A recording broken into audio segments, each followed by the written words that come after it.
오늘은 자신과 관계 속에서 성령님을 슬프게 하지 맙시다 라는 주제로 잠깐 말씀을 나누고자 합니다. 비록 짧지만 인생의 여정을 신앙 안에 지나오면서요, 신앙인이기에 더욱 민감하게 느끼게 되는 인생의 슬픈 현실 한 가지가 있다면, 존귀한 이 세상의 사람이요, 그 존재로서 온전히 인격적으로 타인에게 존중받지 못하는 때를 직접 경험하거나 혹은 타인을 통해 목격하게 될 때가 아닌가 싶습니다. 여러분, 성경의 말씀처럼 분명히 세상은 악하지만 이 악한 세상 가운데 점점 더 뚜렷하게 사악해지는 한 영역이 있다면, 저는 개인적으로 사람의 존재를 판가름하는 그 기준과 가치가 사악해지는 것은 아닌가 생각해 봅니다. 그래서 세상 속에서 사람들은요, 자신의 존재를 확인받기 위해서 다양한 세상의 기준과 가치에 부합하려고 부단히 애써가게 만듭니다. 그래서 어떤 이들은 자신의 외모로 존재를 확인받고자 애써가기도 하고요, 어떤 이들은 학력으로, 어떤 이들은 자신의 능력을 과시할 수 있는 성과와 사회적 지위들로, 또 어떤 이들은 경제적 부와 많은 삶의 소유물들로 세상은 존귀한 사람의 존재 그 자체에 우리는 가치와 그 기준을 두지 않고요, 이런 외부적인 많은 것들로서 사람을 평가하고 너의 존재가 가치 있다라고 말해줍니다. 심지어는 이런 세상의 기준과 가치들이요, 사람의 됨됨이를 가늠하는 기준이 되기까지도 합니다. 그래서 잘생긴 사람, 성격도 좋을 거라고 우리 생각해요. 좋은 학력에 좋은 직장을 다니는 사람이라면 저 사람 훌륭한 인품을 가졌겠지라고 우리는 예상하기까지 합니다. 또한 부유한 삶을 영위하는 사람이라면 매력적인 인격의 소유자일 것이라는 아주 막연한 기대를 품기도 하는 그것이 바로 이 세상에 사람이 살아가는 사악한 삶의 현실이 아닐까 생각해 봅니다. 그러게 이런 기준과 가치로서 자신의 존재를 확인받고 타인을 평가하는 이 세상의 삶은 참으로 슬픈 것입니다. 왜냐하면 이런 식으로 자신의 존재를 확인받는 그 사람, 그의 삶을, 또한 그런 식으로 타인의 존재를 평가하는 그 삶과 그 삶을 하나님의 영이신 성령님이 슬퍼하시기 때문에 그렇습니다. 여러분, 오늘 본문 우리 4장 30절 말씀 다시 한번 읽어볼까요? 같이 읽어요. 시작. 하나님의 성령을 근심하게 하지 말라. 그 안에서 너희가 구원의 날까지 인치심을 받았느니라. 아멘. 여러분, 먼저 본문에서 사도 바울은 당시 에베소 지역에 살던 성도들에게 하나님의 성령을 근심하게 하지 말라라고 권면합니다. 특별히 여기서 제가 먼저 잠깐 주목해보고 싶은 단어가 있는데, 그 단어가 무엇이냐면 바로 근심하다라는 단어입니다.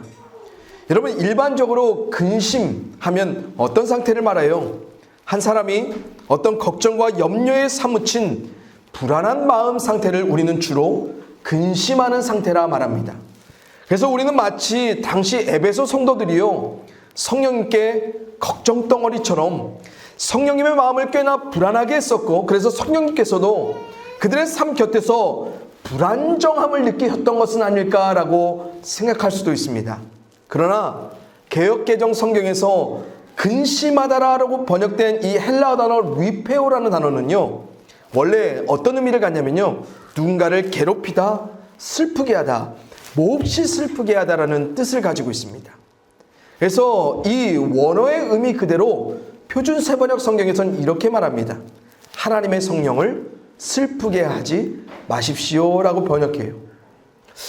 저는 개인적으로 이 번역이 더욱 성령님의 속성을 잘 드러낸 번역이 아닌가 생각해 봅니다. 왜냐하면 하나님이신 성령님은요, 우리를 근심과 걱정 덩어리로 여기시지도 않을 뿐만 아니라 근심하듯 불안해하며 불안정하게 우리 곁에 계신 분이 결코 아니기 때문에 그렇습니다. 그래서 우리의 영적 상태를 인격적으로 공감하시는 성령님의 존재를 잘 이해하는데, 성령님이 슬프시다, 성령님을 슬프게 하지 말라라는 표현이 보다 저는 더 적절하다고 생각해 봅니다. 여러분, 그렇다면 오늘 본문에서요, 성령님이 슬퍼하시는 그 지점, 그때가 어떤 때인지 오늘 성경은 우리에게 이렇게 말해주는데요. 우리 본문 5장 1절부터 2절의 말씀 우리 같이 한번 읽어봅니다. 시작. 그러므로 사랑을 받는 자녀같이 너희는 하나님을 본받는 자가 되고 그리스도께서 너희를 사랑하신 것 같이 너희도 사랑 가운데서 행하라. 그는 우리를 위하여 자신을 버리사 향기로운 제물과 희생 제물로 하나님께 드리셨느니라. 아멘. 여러분, 우리의 삶 속에서 성령님이 슬퍼하시는 때를 사도 바울은 크게 두 가지로 말해줍니다. 첫째, 하나님의 사랑받는 자녀임을 우리가 믿지 않을 때입니다. 우리는 아버지 하나님께서 예수 그리스도의 대속적 희생을 통해 우리를 사랑해 주셨다는 것을 믿습니다.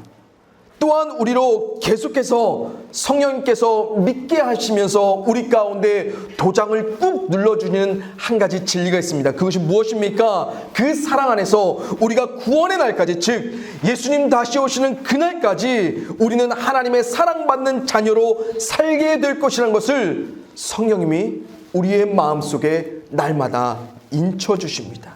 그런데 그걸 믿지 않을 때 성령님은 슬퍼하십니다.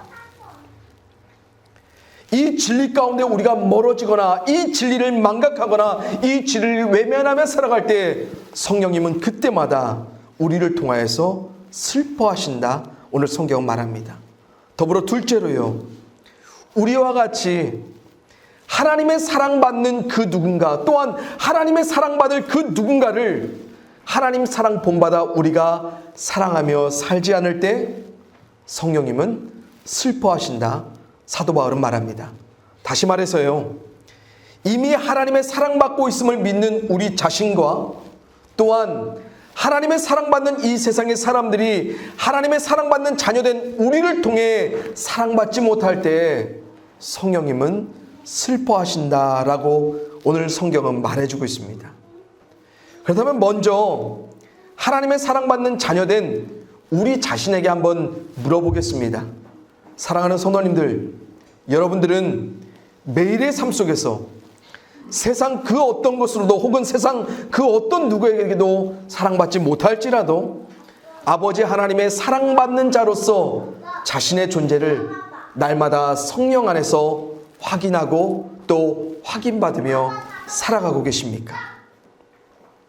마음으로 아멘 하셨다면 참으로 감사한 일이지만 만약 그렇지 못하셨다면 성령님의 슬픔을 오늘 여러분들의 가슴 안에 깊숙이 느끼셨으면 좋겠습니다. 그리고 다시 아멘의 믿음을 회복하셔야겠습니다. 왜요? 우리 안에 내주하신 성령님은 날마다 우리에게 더없이 확실하게 인을 박아주시거든요.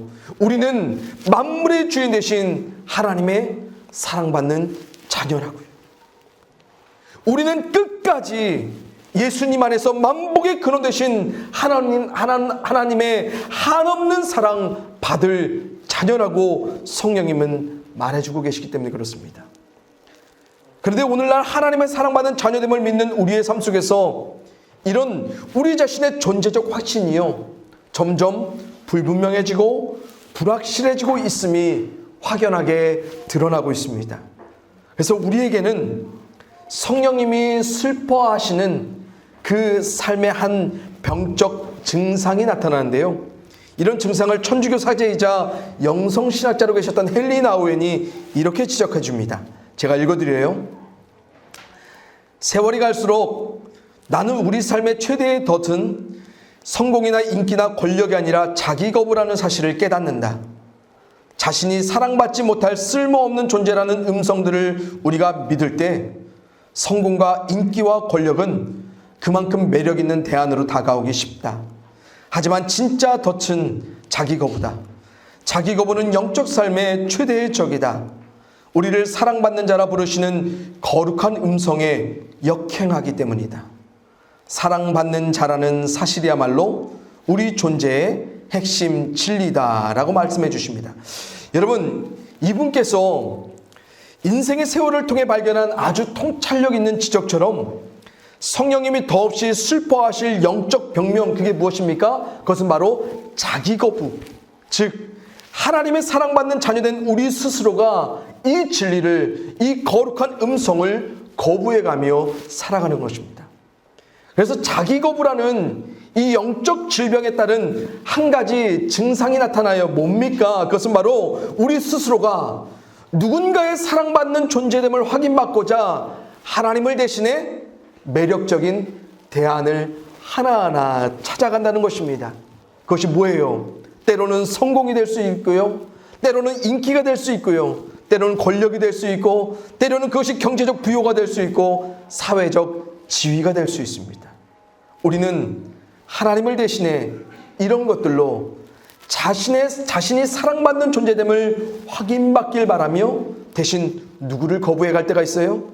하나님의 사랑받는 자기를 거부해 갈 때가 참 많이 있다는 것입니다. 그러나 우리를 사랑하시는 아버지 하나님이 아닌, 또한 영원토록 그렇게 하나님의 사랑받게 될 것을 성령님이 아닌 다른 것으로 하나하나 도장을 쳐가며 인쳐갈 때 그 삶은 슬픔이 그치지 않는 덫이 될 것이고요, 그 삶은 우리의 영적 삶을 최대로 가로막는 적이자 방해물이 될 것임을 우리는 기억해야 될 것입니다. 알지요? 성공이 채워지면 인기에 목마르고요, 적당한 권력에 이르면요, 경제적 부여를 통해 또다시 확인받고 싶은 게 우리들이고요, 경제적 부여에 다다르면 사회적 지위에 눈을 돌리면서 또 다른 걸로도 사랑받고 싶어하는 우리들, 그리고 이런 쳇바퀴 돌듯 끝도 없는 우리의 목마름의 삶 안에서 우리는 채워질 수 없는 덫에 물려 슬픈 삶을 계속해서 살아가게 될 것입니다. 하지만 성령님은 우리에게 분명히 계속해서 영원토록 말씀해 주세요. 너는 하나님의 사랑받는 자녀라고요. 세상 그 누구의 확인도 필요 없는, 그래서 세상 그 무엇에 그 누구의 사랑도 갈망할 필요가 없는 너희는 만물의 주인 되신 만복의 근원 되신 하나님의 사랑받는 자녀라고 오늘도 우리에게 말씀해 주십니다. 왜요? 우리를 영원토록 사랑하시는 이 하나님은 이런 분이시기 때문에 우리가 그 하나님의 사랑으로만 온전히 흡족할 수 있거든요. 우리 한번 함께 읽어볼까요? 다윗의 고백입니다. 역대상 29장 11절에서 12절 말씀입니다. 시작. 여호와여, 위대하심과 권능과 영광과 승리와 위엄이 다 주께 속하였사오니 천지에 있는 것이 다 주의 것이로소이다. 여호와여, 주권도 주께 속하였사오니 주는 높으사 만물의 머리이심이니이다. 부와 귀가 주께로 말미암고 또 주는 만물의 주제가 되사 손에 권세와 능력이 있사오니 모든 사람을 크게 하심과 강하게 하심이 주의 손에 있나이다. 아멘. 사랑하는 선원님들, 우리가 세상 모든 것들을 뒤로 한 채 오직 하나님의 사랑받는 자녀라는 그 하나의 인치심만으로 우리가 영원토록 우리의 삶을 당당하게 살아갈 수 있는 그 이유가 뭔지 아십니까? 우리가 믿는 하나님, 우리를 사랑하여 주시는 그 하나님은 만물의 모든 것을 자신의 소유로 삼고 계신 그런 위대한 하나님이시기 때문입니다. 여러분, 우리가 세상 속에서 사랑받는 자임을 확인받기 위해 하나님을 대신해서 대체하고자 하는 많은 것들 뭡니까? 권능, 영광, 승리 다 누구한테 있어요? 하나님은 그 모든 것 다 자신의 손에 들고 계신 만물의 주제시라 우리 가운데 당당히 선포합니다. 다시 말하면 우리를 사랑하시는 하나님은요, 어떤 것으로도 대체하실 수 없는 대체 불가의 존재라는 것을 우리가 기억해야 됩니다. 또한 이런 하나님의 사랑을 한없이 세상 끝까지 맑게 될 것이라 누가요? 성령님은 오늘도 우리의 심령 안에 도장을 꾹꾹 눌러주고 계신다는 것입니다. 사랑하는 성도님들, 이제 우리 모두가요, 하나님의 사랑을 대신해 세상의 것들로 사랑받고자 성령님을 슬프게 하며 또한 우리 스스로를 자꾸 슬픈 삶의 덫에 빠져 살아가게 만들지 말고요, 이제는 다시 한번 진리의 성령님으로 충만히 삶을 채워가면서 만물의 주인 되신 하나님 사랑받는 자녀됨을 우리가 확신하고요, 또한 세상 모든 것들을 손에 들고 계신 그 전능한 하나님의 손길을 통해 우리가 영원토록 어떤 사랑받으며 살게 될 것인가, 그것을 더욱더 믿음 안에 소망하며 그 은혜와 축복을 회복하며 살아갈 수 있기를 이 시간 주님의 이름으로 간절히 축원을 드립니다. 이제 다음으로요, 우리가 아닌 하나님의 사랑받는 그 누군가에 관해 우리가 잠깐 생각해 봤으면 좋겠습니다. 사실 오늘 본문의 배경은요, 사도 바울이 서로 친절하라, 긍휼을 하며 용서하라, 하나님의 사랑으로 사랑하기를 권면하는 그 대상 누군지 아십니까? 사실은 에베소 지역에 있는 유대인 그리스도인과 이방인 그리스도인들이 그 권면의 대상입니다. 왜냐하면 당시 에베소 지역에 흩어져 있던 교회들은 교회 구성원들이 어땠냐면 유대인 그리스도인, 이방인 그리스도인들이었어요.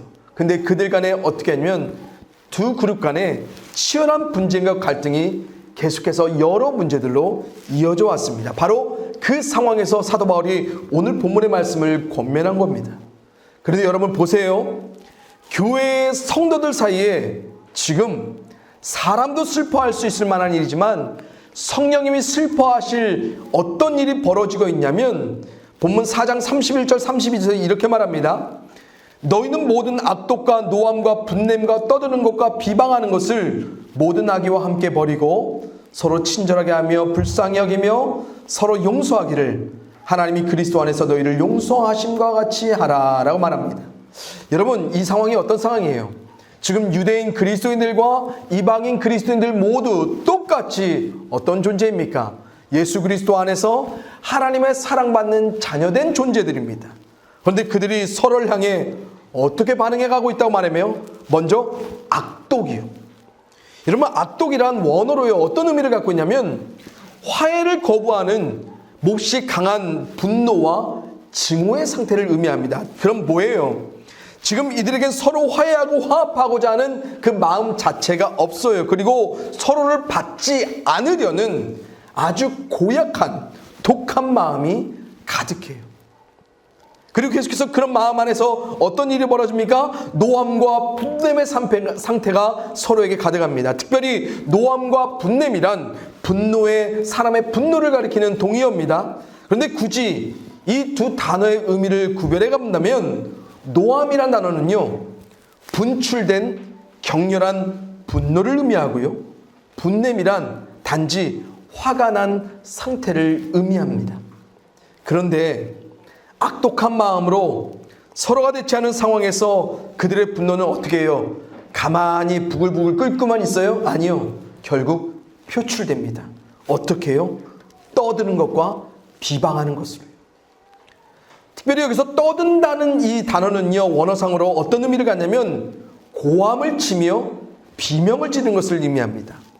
또한 비방한다는 것은 단순히 서로를 비난하고 비판하는, 판단하는 것이 아니라 상대의 인격을 모욕하고 명예를 훼손하는 아주 모욕적인 말들을 주고받는 상태가 바로 비방한다는 의미입니다. 그렇다면 여러분, 지금의 상황을 한번 우리가 상상해 보세요. 지금 교회 안에서 난리가 난 거예요.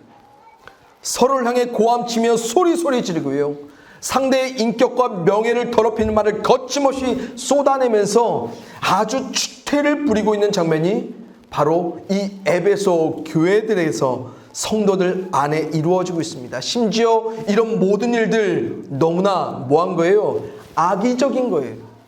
그래서 모든 악의를 함께 버리라고 사도 바울이 말합니다. 여러분, 악의적이란 말이 무엇입니까? 서로를 향한 그들의 악한 마음과 말과 행위들 모두가 어떻다는 거예요? 고의적이 그런 거예요. 그러니 성령님이 당연히 슬퍼하시죠.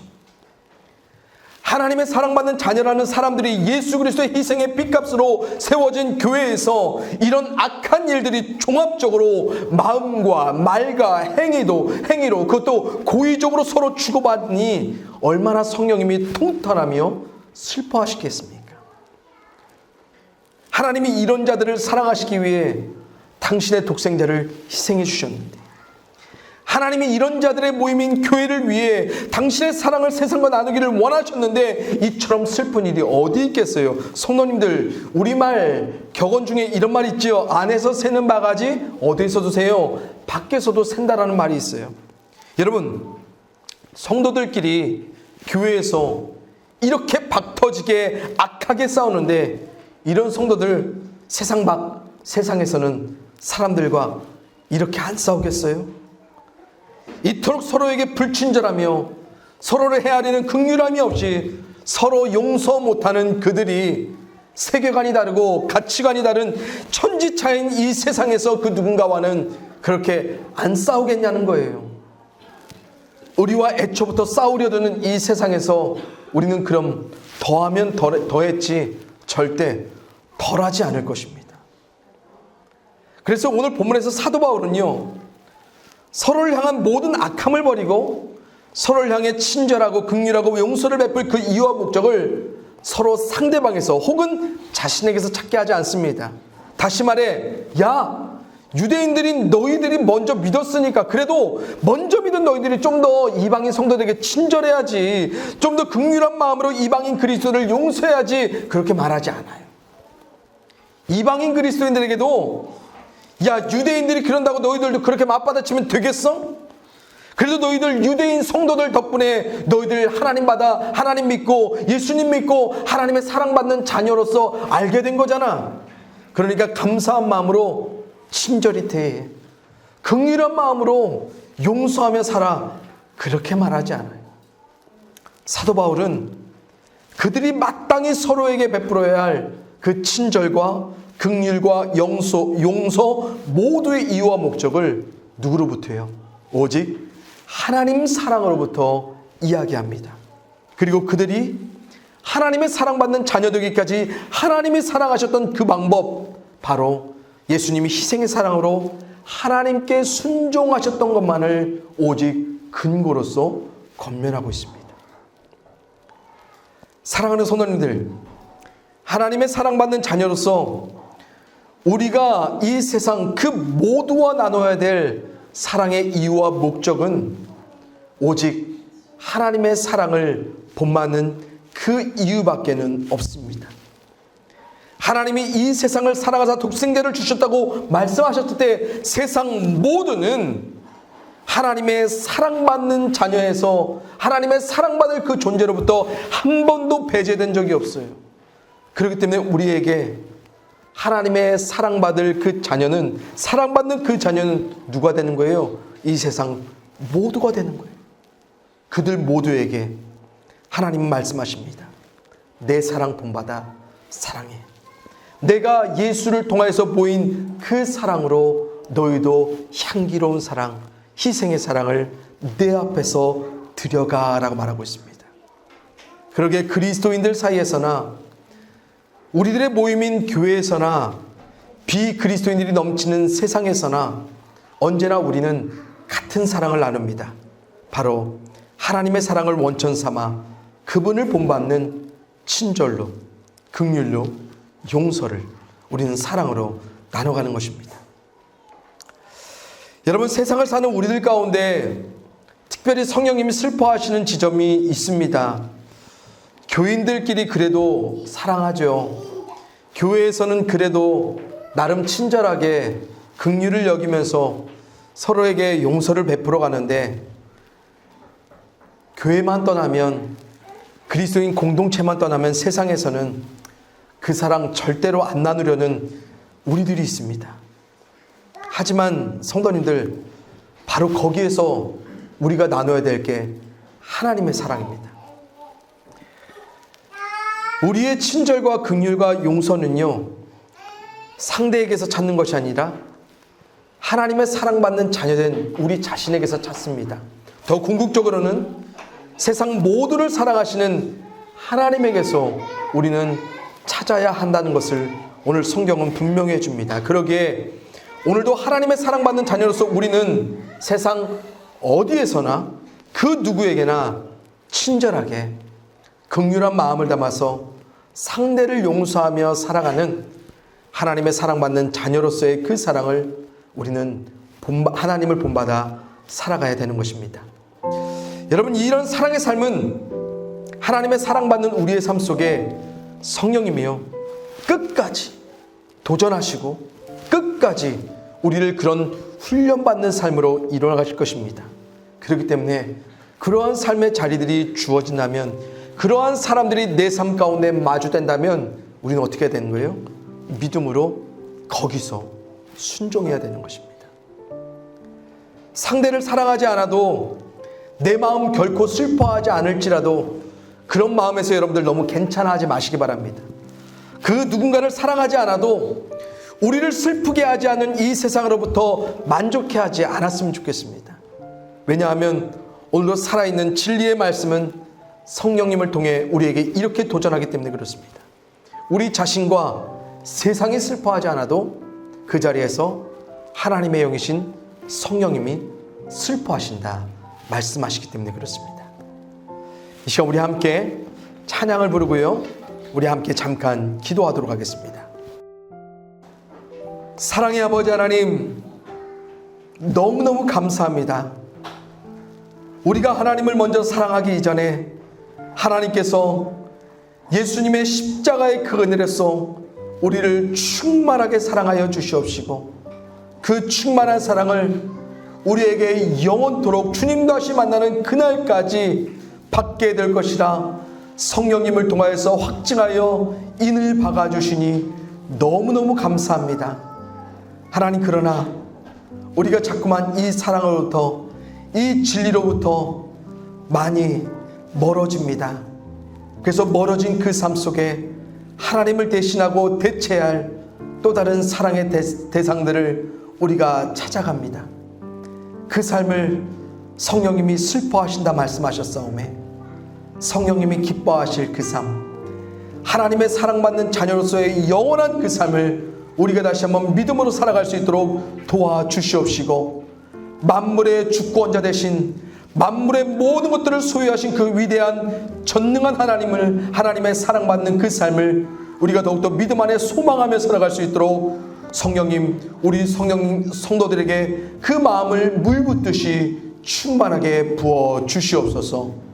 또한 하나님의 사랑받는 그 자녀된 우리의 삶이 이 세상 그 모두에게도 사랑받는 그 삶으로 나아가야 될 줄 믿습니다.